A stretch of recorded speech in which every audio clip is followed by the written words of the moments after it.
ఈరోజు మనం మాట్లాడుకునే టాపిక్ వచ్చేసి F-16 ఎయిర్ క్రాఫ్ట్స్ పాకిస్తాన్ దగ్గర ఉన్నాయి. అది ఇంతకుముందు అమెరికానే సప్లై చేసింది 2005లో. ఫారెన్ మిలిటరీ సేల్ కింద బుష్ అడ్మినిస్ట్రేషన్లో ఇది జరిగిందనమాట. అప్పుడు అమ్మినటువంటి F-16 ఎయిర్ క్రాఫ్ట్స్ పాకిస్తాన్ దగ్గర ఉన్నాయి. ఇప్పుడు వాటికి మెయింటెనెన్స్, సర్వీసెస్, అప్గ్రేడ్ అనేది చాలా ఇంపార్టెంట్. వీటి కోసం రీసెంట్గా బైడెన్ అడ్మినిస్ట్రేషన్ $400 మిలియన్ అప్గ్రేడేషన్ కాస్ట్ని బేర్ చేస్తుంది, అప్గ్రేడేషన్ ఇస్తుంది. రీసెంట్గా పాకిస్తాన్కి సంబంధించిన F-16 ఫ్లీట్కి $400 మిలియన్ అప్గ్రేడ్ని అమెరికా ఆమోదించింది. ఇది అటు అమెరికాకి, పాకిస్తాన్కి, ఇండియాకి ట్రైలేటరల్ ఇష్యూగా మారుతుంది కన్ఫామ్గా. అంటే రిలేషన్స్ పరంగా చూస్తే, ఇంటర్నేషనల్ జియోపాలిటికల్ రిలేషన్స్ని మనం బేస్ చేసుకుంటే, ఈ కాంటెక్స్ట్లో దీన్ని మనం అర్థం చేసుకోవడానికి ప్రయత్నం చేస్తే ఇది ఎందుకు జరిగింది. ఒకవైపు ఇండియాతో మేజర్ డిఫెన్స్ పార్ట్నర్ లాంటి అగ్రిమెంట్ని కుదిరించుకుంటూనే అటువైపు పాకిస్తాన్ని ఎంకరేజ్ చేయడానికి గల కారణాలు ఏంటి అని మనం ఒకసారి గమనిస్తే, ఆరిజిన్ నుంచి మనం గమనించినట్టయితే మొదటి నుంచి కూడా పాకిస్తాన్ని సపోర్ట్ చేస్తూ వస్తుంది అమెరికా. దానికి గల కారణం ఇండియాని వెనక్కి నెట్టడం కన్నా కూడా జియోపొలిటికల్ కండిషన్స్ని బేస్ చేసుకొని ఆఫ్ఘనిస్తాన్లో ముఖ్యంగా ఒసామా బిన్ లాడన్ని, అల్ఖైదాని అణిచివేయటానికి పాకిస్తాన్ని ఉపయోగించుకోవటానికి, పాకిస్తాన్ సపోర్ట్ చేయటం కోసం, తనకు పాకిస్తాన్ ఒసామా బిన్ లాడన్ని కానీ అల్ఖైదాని కానీ నాశనం చేయటం కోసం ఆ జియోపొలిటికల్ కండిషన్స్లో పాకిస్తాన్కి సపోర్ట్ చేస్తూ వచ్చింది యుఎస్ఏ. ఏమైనా ఒసామా బిన్ లాడన్ కానీ అల్ఖైదాని కానీ చంపటం కోసం, లేదా ఆ ఆర్గనైజేషన్ని ఆఫ్ఘనిస్తాన్ నుంచి తీసివేయటం కోసం పాకిస్తాన్ హెల్ప్ని యుఎస్ఏ చూడటం వల్ల ఇక్కడ మ్యూచువల్ బెనిఫిట్స్ కోసం యుఎస్ఏ ప్రయత్నం కొనసాగించింది. అయితే అది ఇండైరెక్ట్గా ఇండియా మీద కూడా ఎఫెక్ట్ చూపించింది. ఎట్లా అంటే F-16 ఫ్లీట్ని బుష్ అడ్మినిస్ట్రేషన్ 2005లో అగ్రిమెంట్ కుదిరించుకుంటే ఫారెన్ మిలిటరీ సేల్ కింద యుఎస్ఏ యొక్క అంతరంగం ఒకటే. ఆఫ్ఘనిస్తాన్లో ఉన్నటువంటి టెర్రరిస్ట్ని, ముఖ్యంగా అల్ఖైదా, దాంతోపాటు ఒసామా బిన్ లాడెన్ గ్రూప్ ఏదైతే ఉందో దీన్ని మొత్తాన్ని నాశనం చేయడానికి మేము అందించే వెపన్స్ని ఉపయోగించండి, ముఖ్యంగా యాంటీ టెర్రరిస్ట్ ఆపరేషన్స్ కోసం వీటిని ఉపయోగిస్తుంది పాకిస్తాను అని నమ్మి యుఎస్ఏ అనేది వీటిని వెపన్స్ని ఇవ్వడం జరుగుతుంది. కానీ లాస్ట్కి మనం అర్థమైంది ఏంటి, ఒసామా బిన్ లాడెన్ మళ్ళీ పాకిస్తాన్లోనే దొరికాడు, చనిపోయింది కూడా పాకిస్తాన్ మిలిటరీ బేస్కి దగ్గరగానే చనిపోయాడు. అంటే యుఎస్ఏ నమ్ముతూ వచ్చింది, కానీ పాకిస్తాన్ దాన్ని నిలబెట్టుకోలేదు. ఆ ఫ్లీట్ని అంతా కూడా ఇండియా మీద ఆధిపత్యం చూపించుకోవటం కోసం చూయిస్తున్నట్టుగా ఉంది ఫస్ట్ నుంచి కూడా. అది యుఎస్ఏకి తెలిసినప్పటికీ, ఈవెన్ ఒసామా బిన్ లాడెన్ కూడా పాకిస్తాన్ టెరిటరీలోనే దొరికినప్పటికీ కూడా మిలిటరీ అతన్ని దాచిపెట్టడంలో ముఖ్యమైన పాత్ర వహించింది అని తెలిసినప్పటికీ కూడా ఇప్పటికీ మళ్ళీ F-16 ఫ్లీట్ని అప్గ్రేడ్ చేయటం కోసం ఇంత అమౌంట్ని కేటాయించడం కానీ, అప్గ్రేడేషన్ కోసం అసెంట్ ఇవ్వటం కానీ ఇండియాని కలవరపెడుతున్నటువంటి విషయం. అయితే ఇండియాని ఎందుకు ప్రజెంట్ టార్గెట్ చేశారు, అసలు యుఎస్ఏ యొక్క ముఖ్య ఉద్దేశం ఏంటి, ఈ F-16 ఫ్లీట్ని అప్గ్రేడ్ చేయడానికి యుఎస్ఏ పర్స్పెక్టివ్లో ఏంటంటే ఆఫ్ఘనిస్తాన్ని స్టెబిలైజ్ చేయటం కోసం, యాంటీ టెర్రరిస్ట్ ఆపరేషన్స్ కోసం వీటిని ఉపయోగిస్తారు, అందుకనే మేము అప్గ్రేడ్ చేస్తున్నాం అని పైకి చెప్పేటువంటి వాయిస్. అయితే ఇన్నర్ వాయిస్ని మనం ఒకసారి కొంచెం గమనిస్తే ఇవి ముఖ్యమైన పాయింట్స్ అనమాట. ఇన్నర్ వాయిస్ని ఒకసారి మనం గమనిస్తే, ఇన్నర్ వాయిస్లో రీసెంట్గా ఇండియా రష్యాని అపోజ్ చేయట్లా అన్నిటిలో కూడా. ఈవెన్ ఉక్రెయిన్ వార్లో అయి ఉండొచ్చు, దాంతోపాటుగా ఇండియా నుంచి ఆయిల్ని పర్చేజ్ చేయొద్దు, రష్యా నుంచి ఇండియా నువ్వు ఆయిల్ని పర్చేజ్ చేయొద్దు అని యుఎస్ఏ రిస్ట్రిక్షన్స్ విధించినప్పటికీ కూడా రష్యా ఆయిల్ని 50 టైమ్స్ ఎక్కువగా పెంచుకున్నాం మనం ఇంపోర్ట్ చేసుకోవటం. దాంతోపాటు యునైటెడ్ నేషన్లో రష్యాకి వ్యతిరేకంగా ఓటు వేయటానికి కూడా మనం అంగీకరించలేదు.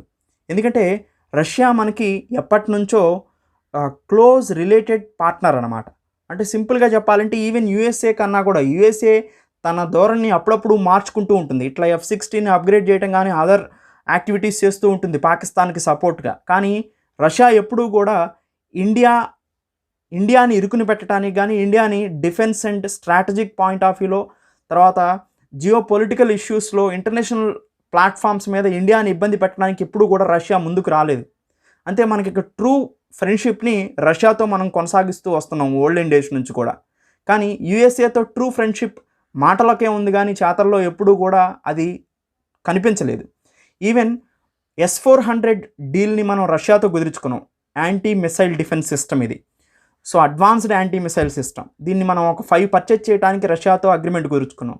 కానీ కాట్సా యాక్ట్ నుంచి సో యూఎస్ఏ కొన్ని సడలింపులు ఇచ్చినప్పటికీ కూడా పూర్తిగా సో మీరు S-400ని డెలివరీ చేసుకోమని చెప్పట్లేదు. సో ఇవన్నీ కూడా ముఖ్యమైన ఇష్యూస్గా మనం గమనించవచ్చు. సో కొన్ని ఇంపార్టెంట్ పాయింట్స్ని మనం చూస్తే ఇండో పసిఫిక్ ఎకనామిక్ ఫ్రేమ్వర్క్లో ఇండియా బయటకు ఉంది. అంటే ఇండో పసిఫిక్లో ట్రేడ్ అగ్రిమెంట్, ఫ్రీ ట్రేడ్ అగ్రిమెంట్గా చెప్పుకోవచ్చు ఇది. సో టరీఫ్ బ్యారియర్స్ని తగ్గించి ఇండో పసిఫిక్ రీజన్లో ఉన్న కంట్రీస్ ఒకదాంతో ఒకటి కోఆపరేట్ చేసుకోవడం కోసం ఇది ఇనిషియేట్ చేయడం జరిగింది. అయితే ఫ్రీ ట్రేడ్ అగ్రిమెంట్లో ఏదిట్లో అయినా కానీ ఇండియా జాయిన్ అయితే సో గెయిన్ అయ్యేదానికన్నా కూడా సో ఎకనామికల్ లాస్ ఎక్కువ ఉంటుంది. అందుకనే స్ట్రిక్ట్గా ఇండియా అనేది సో ఫ్రీ ట్రేడ్ అగ్రిమెంట్స్లో అంత యాక్టివ్గా కాకోకుండా పార్షల్గా పాలుపంచుకుంటూ వస్తుందన్నమాట. అది మనం గమనించాల్సినటువంటి ముఖ్యమైన పాయింట్. సో అది ఒక పాయింట్. రెండోది రీసెంట్గా G7 లెడ్ కొలిజన్ ఏదైతే ఉందో, G7 కంట్రీస్ వరల్డ్లో టాప్ ఎకనామీస్ ఏదైతే ఉన్నాయో G7 కంట్రీస్ ఏవైతే ఉన్నాయో ప్లస్ రష్యా అయితే G8 అవుతుంది. కానీ క్రిమియాని రష్యా ఆక్యుపై చేయడంతో రష్యాని G8 నుంచి తీసేయడంతో మళ్ళీ G7గా మిగిలిందనమాట. ఈ G7 కంట్రీస్ అండ్ యూఎస్ఏ ఏం అనుకుంటున్నాయి, ఏంటి విషయం అని మనం గమనిస్తే రష్యన్ ఆయిల్ మీద సో క్యాప్ విధించాలి. రష్యన్ ఎకానమీ అనేది ముఖ్యంగా సో ఎనర్జీ రిసోర్సెస్ మీదే డిపెండ్ అయి ఉంటుందండి. గ్యాస్ కానీ ఆయిల్ కానీ పెట్రోలియం ప్రొడక్ట్స్ని ఎక్కువగా సేల్ చేయడం వల్ల రష్యా ఎకానమీ మేజర్గా స్టెబిలిటీ ఉంటుంది. ఎందుకంటే పెట్రోలియం రిజర్వ్స్ హైగా ఉంటాయి రష్యాలో కాబట్టి.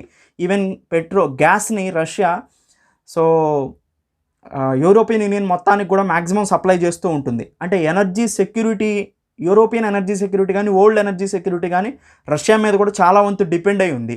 అలాంటి సందర్భాల్లో రష్యా ఆయిల్ని ఎవరు పర్చేజ్ చేయకోకుండా చేస్తే రష్యా ఎకానమీ డిగ్రేడ్ అవుతుంది.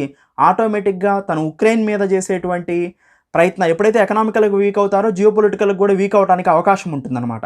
సో అలా జియోపొలిటికల్గా వీక్ చేయాలంటే ముందు ఎకనామికల్గా వీక్ చేయాలి. అందుకని రష్యన్ ఆయిల్ని పర్చేజ్ చేయకోకుండా ఉంటే వెపనరీ మీద కానీ సైన్స్ అండ్ టెక్నాలజీ మీద కానీ ఇన్వెస్ట్ చేసే మనీ తగ్గుతుంది. సో జియోపొలిటికల్ కండిషన్స్లో సో కొన్ని చేంజెస్ వస్తాయి అన్నమాట. ఎకనామికల్గా నేను స్ట్రాంగ్ ఉంటేనే సో ప్రజెంట్ ఉన్న వరల్డ్లో రికగ్నైజేషన్ కానీ ఏమైనా వర్క్ కానీ జరుగుతుంది. సో అది రష్యా నుంచి తీసివేయాలంటే రష్యా ఎకనామికల్గా వీక్ కావాలి. అంటే రష్యన్ ఆయిల్ ఇండస్ట్రీ అనేది పడిపోవాలి, గ్యాస్ ఇండస్ట్రీ అనేది పడిపోవాలి.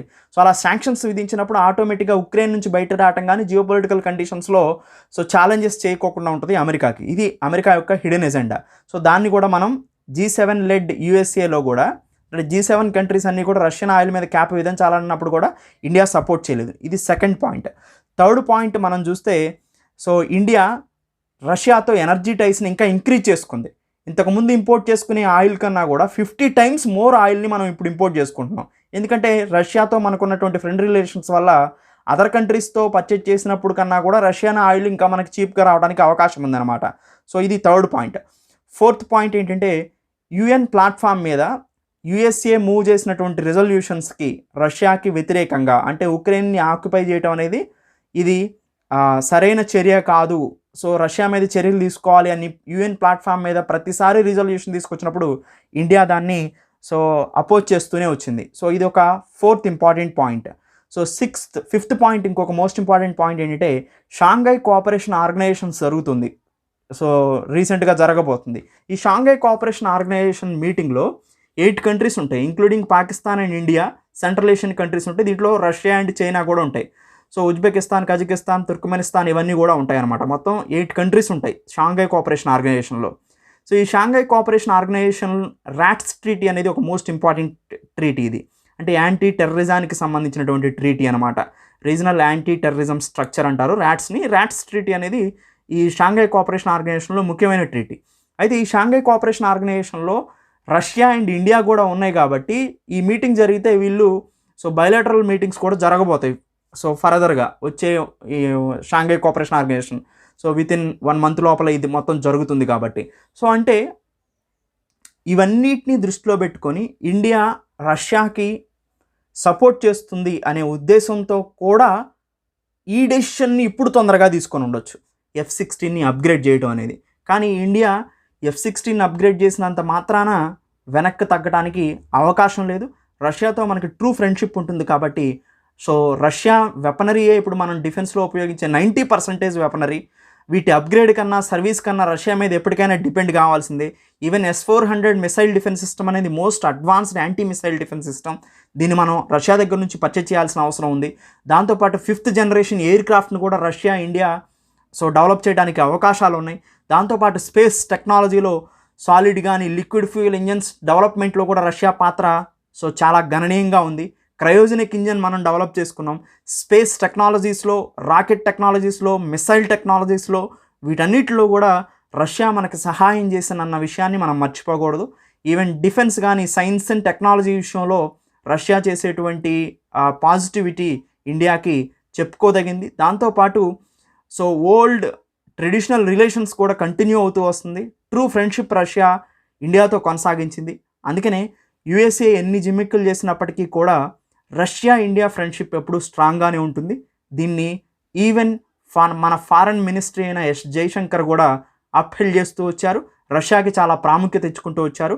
సో బయలెటరల్ ప్లాట్ఫామ్ మీద కూడా ఈవెన్ రష్యాని మన దగ్గర నుంచి రష్యా దగ్గర నుంచి ఆయిల్ మనకు కొనొద్దు అంటున్నారు. కానీ రష్యా గ్యాస్ మాత్రం యూరోపియన్ యూనియన్కి విచ్చలవిడిగా వెళ్తూనే ఉంటుందంట. వాళ్ళ మీద ఎటువంటి శాంక్షన్స్ ఉండవు, వాళ్ళని ఎటువంటి ఇబ్బందులు పెట్టరు. కానీ ఎటు తిరిగి ఇండియాని కార్నర్ చేయటం అనేది సో జియో పొలిటికల్ ప్లాట్ఫామ్ మీద కామన్ అయిపోయింది. కానీ మనం దానికి ధీటుగా ఎదుర్కోగలిగే శక్తి మనకుంది. ఎకనామికల్ పవర్ ఉంది, సెక్యూరిటీ పవర్ ఉంది, డిఫెన్స్ స్ట్రాంగ్గా ఉంది, సైన్స్ అండ్ టెక్నాలజీ కూడా మన ఇంప్రూవ్మెంట్ బాగా ఉంది. సో అందుకని మనం ఒక ఇండిపెండెంట్ కంట్రీ, సోవరెన్ కంట్రీ. మనం ఎవరికి కూడా సో బానిసలుగా ఉండాల్సిన అవసరం లేదు, మనం ఎవరికి ఎలా అవ్వాల్సిన అవసరం లేదు. మన ట్రూ ఫ్రెండ్స్ని గుర్తించుకొని ముందుకెళ్ళడం అనేది most important. Thank you. Have a nice day.